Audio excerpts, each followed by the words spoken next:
I'm Emma Jean, and I learned early in life that appearances can be deceiving.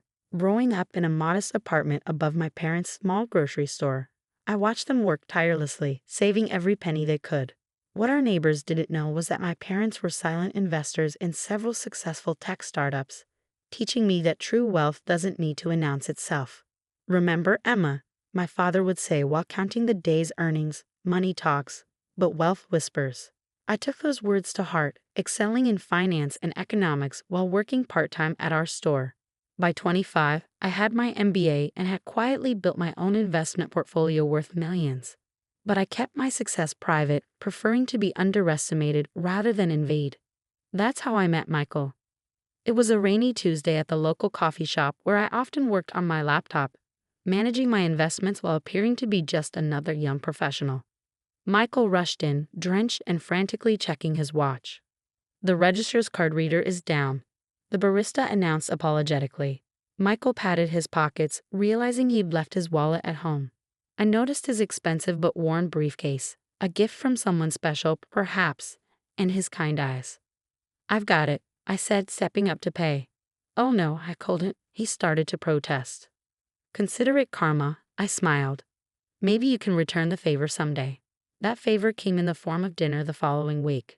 Michael was charming, genuine, and refreshingly down to earth.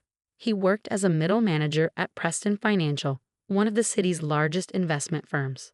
"It's not the most exciting job," he admitted over pasta, "but it's stable." I liked that he wasn't trying to impress me with false bravado. "Stability is underrated," I replied, thinking of my own carefully managed portfolio. What I didn't mention was that I already owned a significant number of shares in Preston Financial. I've been watching the company for months, noting its potential and its problems. The current management was old school, resistant to necessary technological updates that could streamline their operations. Our relationship blossomed naturally. Michael was kind, honest, and treated everyone with respect, from CEO to janitor. After a year of dating, he proposed with his grandmother's ring. "It's not much," he said nervously, "but it's been in the family for generations." "It's perfect," I assured him, meaning it. The ring's value wasn't in its modest diamond, but in its history of love. Then I met his family, and everything changed. Michael's sister, Catherine, worked as a senior analyst at Preston Financial. She'd fast-tracked her way up through office politics and family connections. From our first meeting, she made it clear she found me lacking. "So, what do you do?" she asked during our first family dinner, wine glass dangling from manicured fingers. "I'm a secretary at Rivera Corp," I said, using my cover job. I did actually work there part-time, mainly to maintain my understanding of day-to-day operations in the finance world. "Oh," Catherine exchanged looks with their mother, Eleanor. "How quaint." Michael always did have a soft spot for charity cases. Michael shifted uncomfortably but said nothing. That silence would become a pattern. After we married, Catherine's disdain grew more obvious. She worked at the same Preston Financial branch as Michael, and her comments became more frequent and cutting. "You know," she told Michael loudly at the office Christmas party, "Sandra from accounting is single now. She's a junior partner, Michael. Much more suitable." I maintained my composure, but Michael's lack of defense stung. He wanted to avoid conflict, he said later. "Keep the peace." What they didn't know was that I'd been steadily increasing my stake in Preston Financial. The company needed modernization, and I was positioning myself to make it happen. My cover as a part-time secretary at Rivera Corp allowed me to observe without suspicion. Then came the merger announcement. Preston Financial was joining forces with Rivera Corp, where I supposedly worked as a secretary. The move would double the company's market share, if it succeeded. Catherine was ecstatic, seeing an opportunity for advancement. Finally, a chance to show the board what real talent looks like, she bragged at family dinner. Unlike some people who can barely manage a filing cabinet. Eleanor, my mother-in-law, nodded approvingly. "It's important to have ambition, dear. Not everyone is content with mediocrity." Her eyes flickered to me. Michael studied his plate. What they didn't know was that I'd orchestrated the merger through shell companies and careful negotiations. I owned 40% of Rivera Corp, soon to be 40% of the merged Preston Rivera Financial Group. The annual company gala would announce the merger's completion. Catherine insisted on having it at her country club, making sure I knew the usual membership fee. But don't worry, she smiled sweetly, staff can use the service entrance. The night of the gala arrived. I wore a simple black dress, expensive but understated. Catherine sashayed around in designer silk, introducing Michael to more appropriate women. "Oh, Emma," she called out loudly as I stood alone near the appetizers. The catering staff needed help in the kitchen. I told them you feel right at home there. Laughter rippled through her circle of sycophants. Michael, across the room, pretended to be engrossed in conversation. That's when Mr. Harrison, the CEO of Rivera Corp., walked in. He spotted me immediately. "Mrs. John," he called out warmly. "The woman of the hour." Catherine frowned. "Excuse me?" Mr. Harrison continued, "Everyone, I'd like to introduce our new Chief Financial Officer and major shareholder, Emma Zhang. Without her vision for this merger, none of us would be here tonight." The room fell silent. Catherine's champagne glass slipped from her fingers, shattering on the marble floor. "That's impossible," she stammered. "She's a secretary." "Oh, I did work at Rivera Corp.," I said calmly. "Best way to understand a company is from the ground up.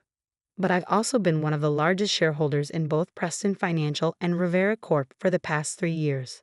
Eleanor's face had turned an interesting shade of purple. But the country club membership. "I've been a member for 5 years," I replied. "I'm on the board, actually. Interesting that we never ran into each other, Catherine." Michael pushed through the crowd, his face a mix of shock and something else. Shame, perhaps. "Emma," he started, "why didn't you tell me?" I met his gaze steadily. Would it have changed anything? Would you have finally stood up to them? Before he could answer, Catherine found her voice. "This is ridiculous. I've worked here for 8 years. I've earned my position." About that, Mr. Harrison interjected. "Mrs. Zhang has brought some concerning documents to our attention. Something about unauthorized trades under client accounts." Catherine's face went from red to white in an instant. "We'll need to discuss this in detail on Monday," he continued. "For now, I suggest you enjoy what might be your last company event." The rest of the evening passed in a blur of shocked faces and hasty congratulations. Eleanor and Catherine left early, claiming headaches. Michael kept trying to catch my eye, but I was busy with actual business discussions. Back at home, the silence was deafening. All this time, Michael finally said, "You let them treat you like that." "Why?" "Because I needed to see who people really were," I replied. "Money changes how people treat you. I wanted to know if I could count on you to stand by me regardless of my bank account." "And did I pass that test?" he asked quietly. I looked at him for a long moment. "What do you think?" The next morning, I headed to my new office early. The weekend security guard did a double take at my upgraded access badge. I was no longer entering through the side entrance as a visiting secretary. My phone had been buzzing nonstop since last night. Dozens of missed calls from Eleanor and Catherine, plus several texts from Michael. "Please come home. We need to talk.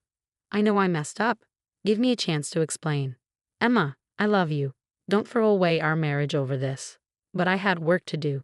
The audit team had already gathered in the conference room, armed with the evidence I'd been collecting for months. "Mrs. John," Mr. Harrison greeted me. "Shall we begin?" The evidence against Catherine was damning. She'd been running a sophisticated scheme, making unauthorized trades using client funds, skimming profits, and covering her tracks through manipulated records. The amounts were staggering, over $5 million diverted over 3 years. The clients never noticed because she was careful to target dormant accounts, the head auditor explained. Mostly elderly investors who didn't check their statements regularly. My stomach turned. Elderly investors.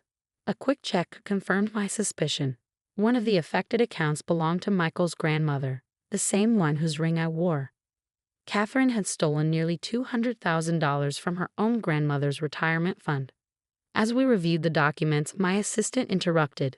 "Mrs. John, your mother-in-law is in the lobby. She's causing quite a scene." I sighed, sent her up. Eleanor burst into the conference room, designer handbag swinging wildly. "How dare you? You manipulative. Scheming." "Mrs. Kennedy," Mr. Harrison cut in sharply. "This is a private meeting." "Private? Nothing's private anymore, thanks to this gold digger. Do you know what she's done to our family?" I met her gaze calmly. "Do you know what your daughter has done to your mother-in-law's retirement fund?" That stopped her cold. What? I slid the account statement across the table. Eleanor's face paled as she read the numbers. This must be a mistake, she whispered. No mistake, I replied.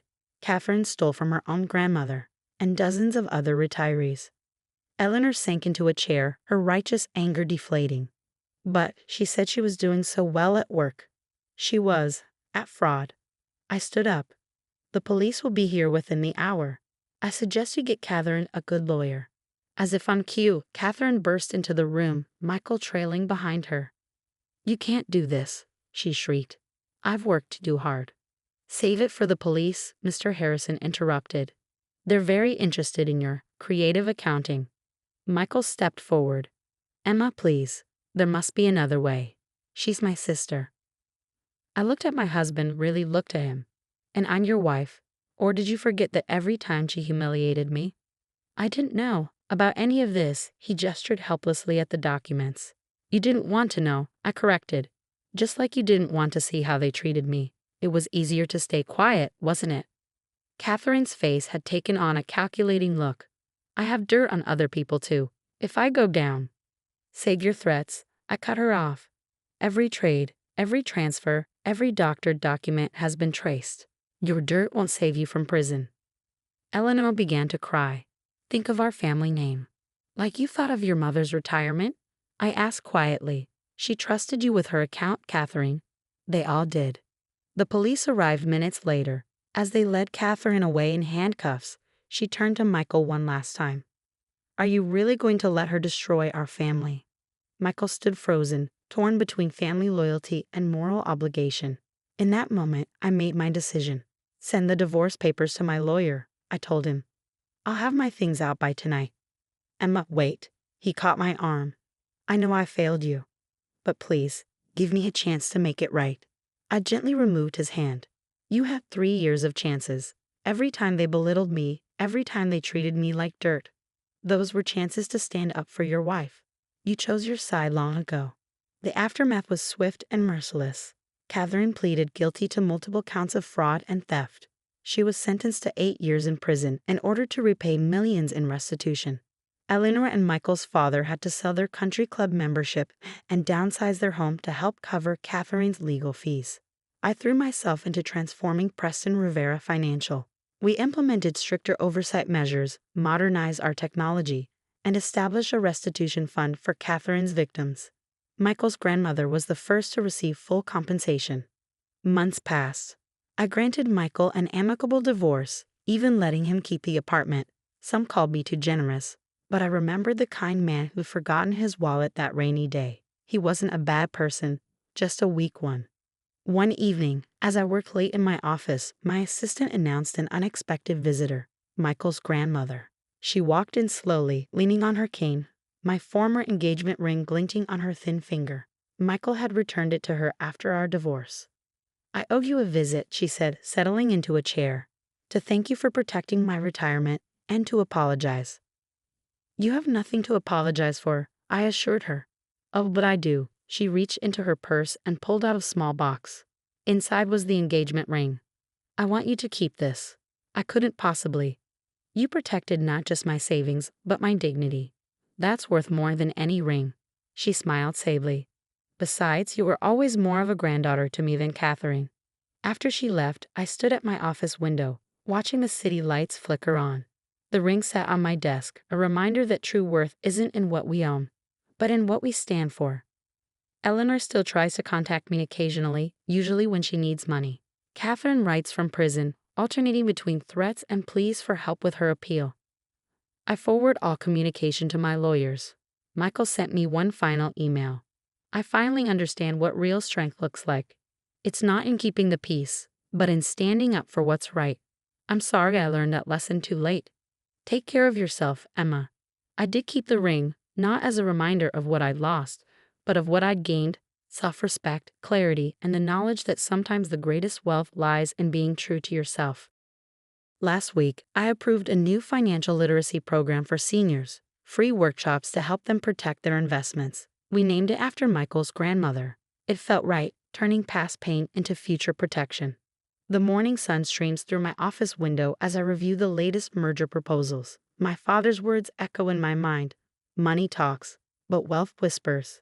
He was right, but he forgot one thing. Integrity roars. And that's a sound that even the highest walls of privilege can't silence.